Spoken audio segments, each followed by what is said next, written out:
علم بدیع کے ذریعے مضمون و شاعری میں ندرت، فصاحت، بلاغت اور جدت پیدا کی جاتی ہے۔ علم بدیع کی تفصیلات پر اور ساتھ ہی دیگر صنعتوں کی تعریف و امثال پر مشتمل ویڈیو کی لنک ڈسکرپشن میں دی گئی ہے، آپ اسے بھی دیکھ سکتے ہیں۔ اس ویڈیو میں ہم صنائع معنوی کی ایک قسم صنعت مرات النظیر کی تعریف اور اس کی مثالوں کو مفصل دیکھیں گے۔ آپ سے گزارش ہے کہ ویڈیو کو آخر تک پورا دیکھیں اور اپنے زرین خیالات ہمیں ضرور کمنٹ کریں۔ سینکڑوں اور بھی دنیا میں زبانیں ہیں، مگر جس پہ مرتی ہے فصاحت وہ زباں ہے اردو۔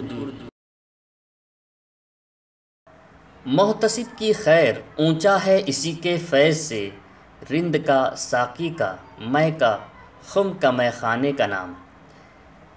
اس شعر کا مطلب ہے محتسب کے فیض سے ہی مے خانے کے رند، ساقی، مے اور خم یعنی مٹکے کا نام اونچا ہے۔ شعر کی گہرائی میں نہ جاتے ہوئے ہم یہ سمجھتے ہیں کہ کس طرح اس شعر میں صنعت مرات النظیر کو استعمال کیا گیا ہے۔ غور کریں کہ اس شعر میں لفظ مے خانے کی نسبت سے ہی رند، ساقی، مے وغیرہ الفاظ کا استعمال کیا گیا ہے، یعنی اگر بات مے خانے کی چل رہی ہو تو ظاہر سی بات ہے کہ ذہن میں مے کا ذکر بھی ہوگا، ساتھ ہی اس کو پلانے والا یعنی ساقی اور اس کو پینے والا یعنی رند، ان سبھی کا تصور ابھرتا ہے۔ گویا کلام میں ایسے الفاظ کا استعمال کرنا جن میں باہمی مماثلت اور مناسبت ہو، تضاد نہ ہو، تو اسے صنعت مرات النظیر کہتے ہیں۔ شعری اصطلاح میں صنعت مرات النظیر اس وصف کو کہتے ہیں جس کے ذریعے شاعر اپنے اشعار میں ایک سے زائد ایسے الفاظ یکجا کرے جن کا ایک دوسرے کے ساتھ تعلق یا نسبت واقع ہو، لیکن یہ تعلق اور یہ نسبت الفاظ کے متضاد ہونے کی یا تقابل ہونے کی نہ ہو۔ آسان الفاظ میں اگر کہا جائے تو مرات النظیر یعنی مضمون و شاعری میں ایسے الفاظ کا برمحل استعمال کرنا جن کی جماعت بندی نسبت کی بنیاد پر کی جا سکے۔ مثلا عبادت کا ذکر ہے تو اس کے ساتھ ہی تسبیح، مصلی، مسجد، منبر و محراب کا تذکرہ بھی ہو سکتا ہے، کیونکہ ان سارے الفاظ کی ایک دوسرے سے نسبت واقع ہوتی ہے۔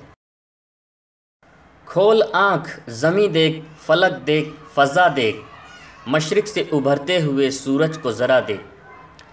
شاعر اپنی قوم کے ان نوجوانوں سے مخاطب ہیں جو سورج کے بالکل سر پر آنے کے بعد سو کر اٹھتے ہیں۔ وہ کہہ رہے ہیں کہ تم اپنی آنکھیں کھولو اور دیکھو اس زمین و آسمان کو اور ان کے درمیان چلنے والی ہواؤں کو، اور اس مشرق سے ابھرتے ہوئے سورج کو بھی دیکھو۔ ساری کائنات جاگ چکی ہے، اب تم بھی جاگ جاؤ۔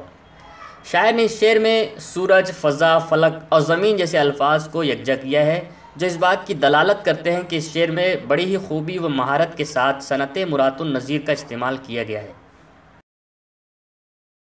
رو میں ہے رخش عمر، کہاں دیکھیے تھمے، نے ہاتھ باغ پر ہے، نہ پاہے رکاب میں۔ شاعر کا کہنا ہے کہ زندگی کسی تیز رفتار گھوڑے کی طرح دوڑے جا رہی ہے اور ہمارا اس پر بالکل بھی اختیار نہیں ہے، نہ لگام کے ذریعے اور نہ ہی رکاب کے ذریعے۔ اس شعر میں رخص یعنی گھوڑے کی مناسبت سے رو، باغ اور رکاب جیسے الفاظ استعمال کیے گئے ہیں، جس کی وجہ سے ہم یہ کہہ سکتے ہیں کہ اس شعر میں صنعت مرات النظیر کو بہترین انداز میں استعمال کیا گیا ہے۔ آپ کی معلومات کے لیے بتا دوں کہ باغ یعنی لگام اور رکاب یعنی گھوڑے کی پیٹھ پر رکھے زین کے دونوں تسمے جو سوار کو پیر رکھنے اور چڑھنے کے کام آتے ہیں۔ بوئے گل، نالے دل، دودے چراغ محفل، جو تیری بزم سے نکلا سو پریشاں نکلا۔ شاعر اپنے محبوب سے کہہ رہا ہے کہ پھول کی خوشبو ہو، دل کی فریاد ہو یا محفل کے چراغ کا دھواں ہو، جو بھی تیری بزم سے نکلتا ہے وہ پریشان ہی نکلتا ہے۔ شاعر اس شعر میں بزم کی مناسبت سے چراغ، دھواں، پھول کی خوشبو وغیرہ جیسے الفاظ کا استعمال کیا ہے، جس کی وجہ سے ہم یہ کہہ سکتے ہیں کہ اس شعر میں صنعت مرات النظیر کا استعمال کیا گیا ہے۔ زندگی کی حقیقت کوہ کن کے دل سے پوچھ، جوئے شیر و تیشا وہ سنگے گراں ہے زندگی۔